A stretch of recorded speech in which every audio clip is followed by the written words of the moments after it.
Good morning, aspirants. It's 27th of October today, and I welcome you all on today's edition of What to Read in the Hindu newspaper. I'm 𝗗𝗶𝗹𝘆 Senior Mentor at Prepp IAS. While going through the articles, we will not only see its relevance with regard to prelims and mains, but we'll also try to interlink it with other GS papers as well. I am here to align your newspaper reading as a part of our GS syllabus. So let's get started. The very first article that is mentioned in the first page of paper talks about India-ASEAN ties making steady progress, says Mr. PM.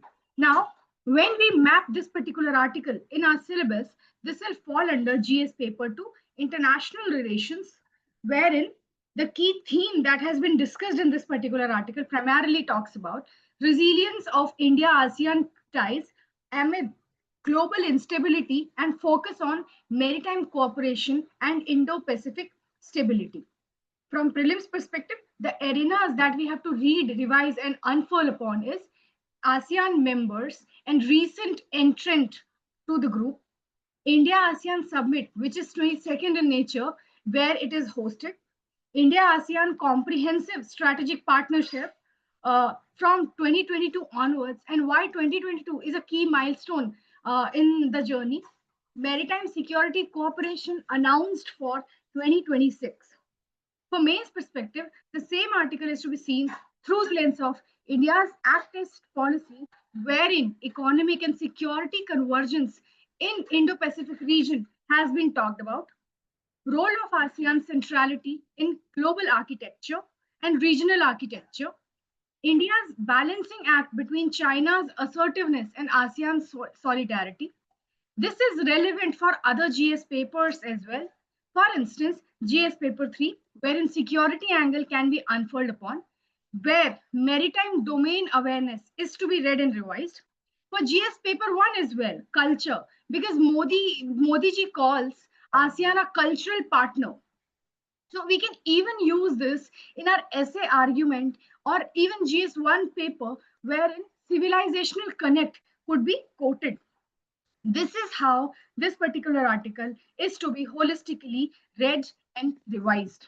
The next important article that is there in the paper and that catches our attention is about India-EU trade talks intensify, says Piyush Goyal to visit Brussels. Now, this particular article, when we map in our syllabus, will fall under GS paper 2, international relations. The key theme that has been discussed in this particular article primarily talks about strategic and political momentum to India-EU trade negotiations, focus on market access, non-tariff barriers, regulatory cooperation. From prelims perspective, the arenas that we have to revise is about India-EU FTA, broad-based trade and investment agreement, which is BTIA, institutions such as European Commission, European Parliament Trade Committee.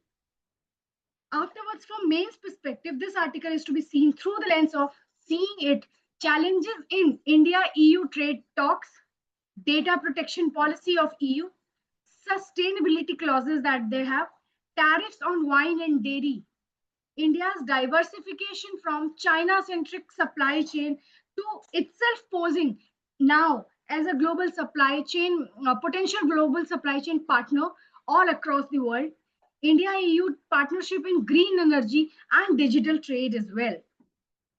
From other GS paper, this particular article could be linked with regard to GS paper 3 economy, wherein external trade, WTO principles could be read and revised.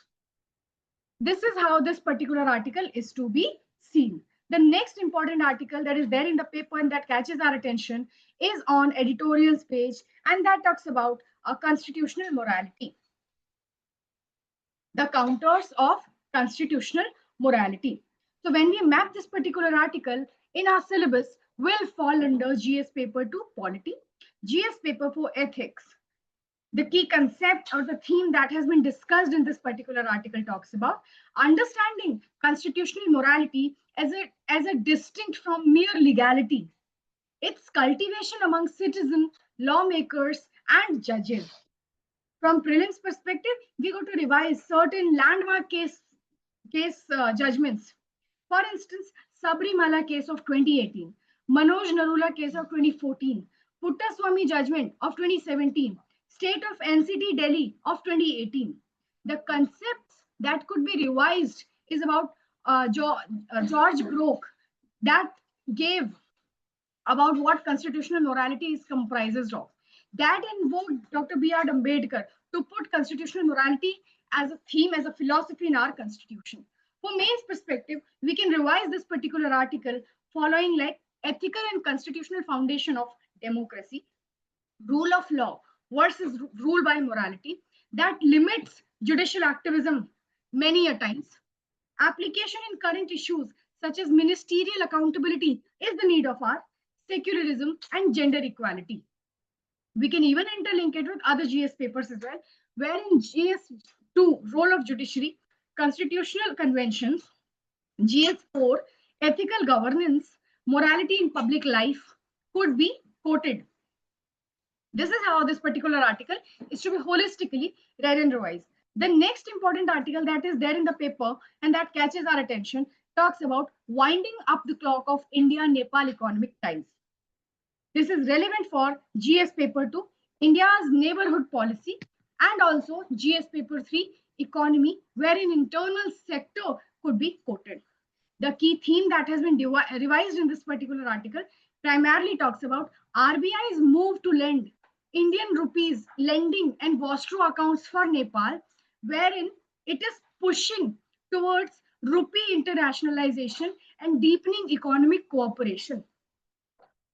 For prelims perspective, we need to know about what is Vostro account, RBI's intent and the measures taken so far for meeting internalization of Indian rupees, cross-border trade and credit mechanisms that we have developed with our neighboring countries so far.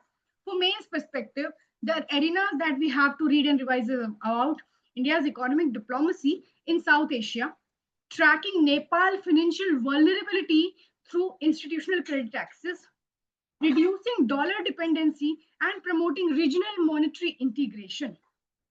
Right? This is how this particular article is to be holistically read and revised. And the last important article that is there in the paper and that talks about IUCN red flags with regard to Western Ghats, relevant for GS paper 3 environment, GS paper 1 geography. From prelims perspective, the concepts that we have to revise is about IUCN categories, good, vulnerable, endangered, critically endangered. What are the criteria for it? Afterwards, what is UNESCO World Heritage Site? There are certain species that has been discussed in this particular article, such as Nilgiri tahar, black and orange flycatcher. What is the status of these species? Relevance in an ecological fragile region. Concepts such as invasive alien species, habitat fragmentation, etc.